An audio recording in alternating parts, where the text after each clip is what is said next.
One of the most intense paranormal experiences I ever had took place when I was a young adult. I had always been fascinated by the paranormal, and I had been investigating haunted locations for several years by that point. One summer, I was approached by a family who lived in an old farmhouse in the countryside. They claimed that they were being terrorized by a malevolent spirit that seemed to be targeting their young daughter.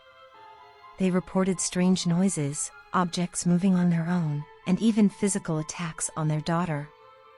I arrived at the farmhouse eager to see what I could find. As soon as I stepped inside, I could sense that something was wrong. The air was heavy and oppressive, and I could feel a sense of malevolence that was almost palpable. I began my investigation by conducting a thorough walkthrough of the house. I used various pieces of equipment, including an EMF meter, a temperature gauge, and a recording device, to try to pick up any signs of paranormal activity. It wasn't long before I started to get some strange readings. One of the most notable experiences I had was in the daughter's room. I was using a recording device to try to capture any EVP, electronic voice phenomena, when I suddenly heard a voice whisper, "Get out." The voice was so clear and so close that I jumped and almost dropped my equipment. I continued to investigate the farmhouse for several days, always feeling like I was being watched. I eventually captured some compelling evidence, including footage of objects moving on their own and strange noises that couldn't be explained. However, the most intense experience came one night when I was alone in the house. I was in the daughter's room, trying to capture more evidence, when suddenly, the door slammed shut. I tried to open it, but it wouldn't budge. I was trapped in the room with the malevolent entity. I don't remember exactly what happened next, but I must have passed out or something, because the next thing I remember was waking up outside the house, sitting on the curb. I felt shaken and disoriented, and it took me a few minutes to get my bearings. When I looked back at the house, I saw that all the lights were out and the windows were boarded up. I later learned that the family had fled the house in the middle of the night, unable to handle the constant haunting and fear. I never went back to that house, but the experience stayed with me for a long time. It reinforced my belief in the paranormal and the unseen world that exists beyond our own. I continued to investigate and study the paranormal, always searching for answers and trying to help those who were being haunted by dark entities.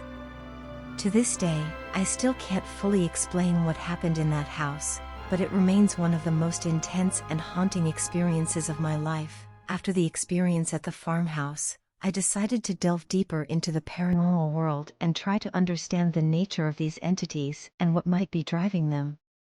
I started reading every book and article I could find on the subject, talking to other paranormal investigators, and even visiting spiritualists and mediums. One thing that I learned was that these entities are often tied to a specific location or object, and they can be very difficult to remove. In some cases, a spirit might be bound to a location because of a traumatic event that took place there, such as a murder or a natural disaster. In other cases, a spirit might be tied to an object, such as a piece of jewelry or an antique. I also learned that these entities can be very powerful, and they are often able to manipulate their surroundings in order to make their presence known. This can include moving objects, creating noises, or even causing physical harm. I continued to investigate haunted locations, and I always approached each case with caution. I made sure to protect myself by using various methods, such as setting up protective boundaries, using holy water and blessed objects, and reciting protective prayers. Over time, I became more experienced and more confident in my abilities as a paranormal investigator. I eventually started working with a team of like-minded individuals, and together, we tackled some of the most challenging cases. One case that stands out in my mind was an investigation of an abandoned mental hospital. The hospital had a dark and troubled history, and it was said to be haunted by the spirits of former patients who had suffered and died there. When we arrived at the hospital, we immediately felt a sense of unease. The air was thick with a sense of despair, and we could hear strange noises echoing through the halls.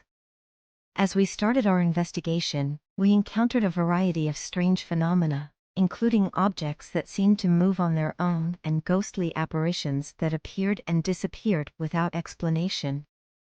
Despite the danger, we pressed on, determined to uncover the truth about the hospital and the entities that were haunting it.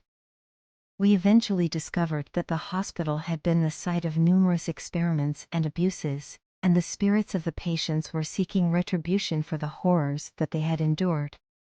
In the end, we were able to help lay the spirits to rest, but the experience left us all shaken. It reinforced the idea that there are unseen forces at work in the world, and that we need to approach the paranormal with respect and caution. As we continued to work together as a team, we encountered many more entities, each with their own unique story and motivations. One of the most terrifying experiences we had was at an old abandoned prison. The prison was known for its harsh conditions and brutal treatment of inmates, and it was said to be haunted by the spirits of the prisoners who had suffered and died there. When we arrived, the air was filled with a sense of oppression and despair, and the walls seemed to close in around us. As we started our investigation, strange things began to happen.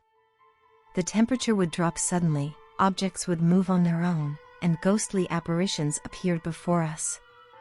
Despite our fear, we pressed on, determined to uncover the truth about the prison and the entities that were haunting it.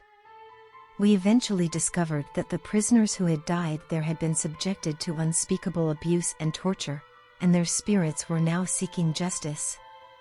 We worked tirelessly to cleanse the prison of the negative energy that had built up over the years, and we were able to help lay the spirits to rest. But the experience left us all with a newfound appreciation for the power of the paranormal, and the importance of approaching these cases with caution and respect. Our work as paranormal investigators has taken us to many different locations and allowed us to experience the full range of the supernatural world. We have encountered entities that were malevolent and dangerous, as well as entities that were benign and even helpful. Through it all, we have come to understand that the paranormal world is a complex and often frightening place, and that it is essential to approach it with an open mind and a strong sense of caution. But despite the dangers, we are driven by a sense of curiosity and a desire to help those who have been affected by the paranormal. As I reflect on my years as a paranormal investigator, I am grateful for the experiences and lessons that I have gained, and I look forward to many more adventures in the world of the paranormal.